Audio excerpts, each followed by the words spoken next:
What's up, guys? Today we're going to be doing a 4.3 to a 5.7 V8 swap.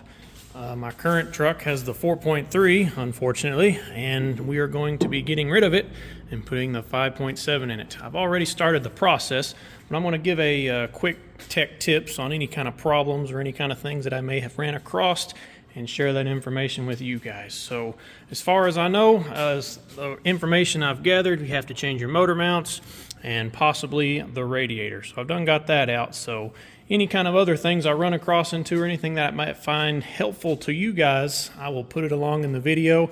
Won't waste no time, and we'll just get right into it.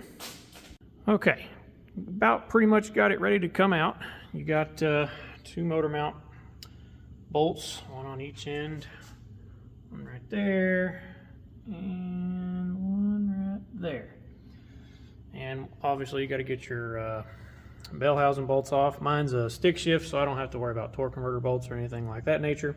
But one thing I do recommend, if you're going to keep your power steering pump and you don't feel like messing with bleeding the system and all that crap, get you one of these pulley tools.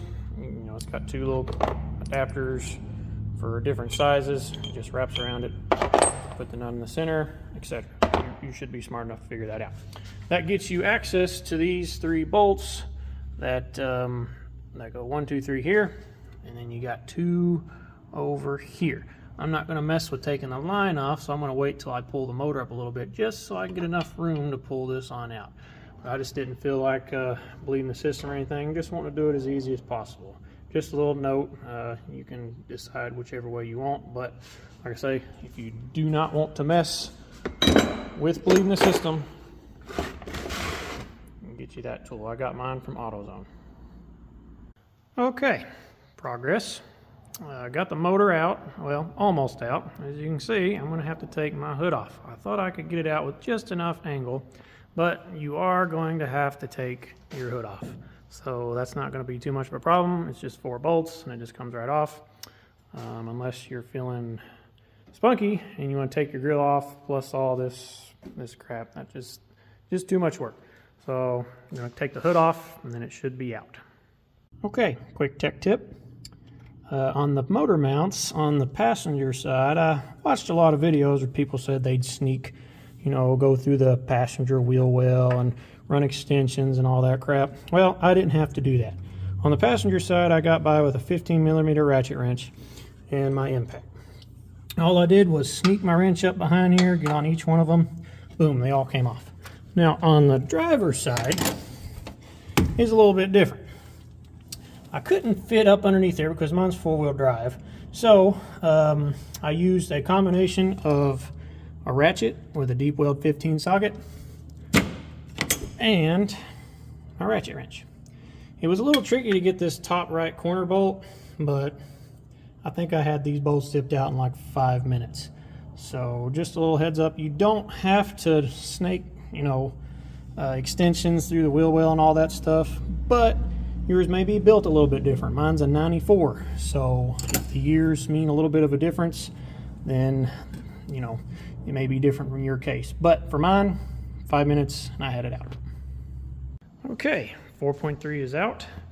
I do recommend, this is a high-rise shop crane. And I maxed it out just getting it over my crossbar. Keep in mind, if you don't have a high-rise jack on your shop crane, you probably ain't going to be able to make it over this.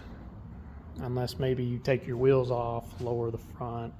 I don't know what the case may be, but I just maxed out the jack on mine. So 4.3 is out, and pretty soon 5.7 will be in its new home. Okay, 5.7 is in. Alright, so for modifications, the only thing I had to do was modify just a few wires on my wiring harness. First one is my coolant temp switch.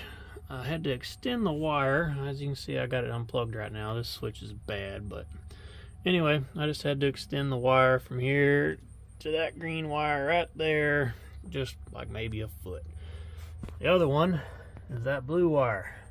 I say I don't want to hear any comments about how I did this. This is just temporary, so I just wanted to see if it would run. It'll be fixed right probably the next day or so. That second wire is for knock sensor. On the 4.3, it's on the driver's side. On the 5.7, it's down here below on the passenger side. So maybe 2-3 foot of wire, no big deal. Third, lastly, was my ignition coil. My ignition coil, I just had to run them wired just a little bit further.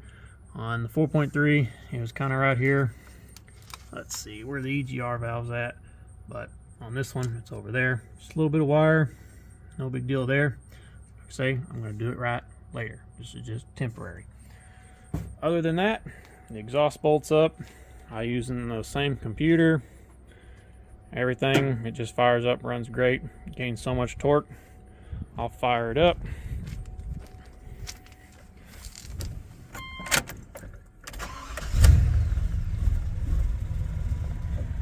Got good oil pressure. Like I say, my temp gauge isn't working right now.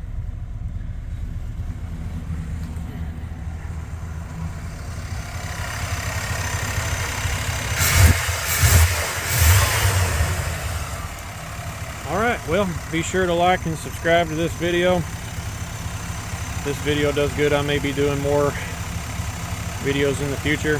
Hopefully this helps someone. But this is what you have to be prepared for the 5.7 swap.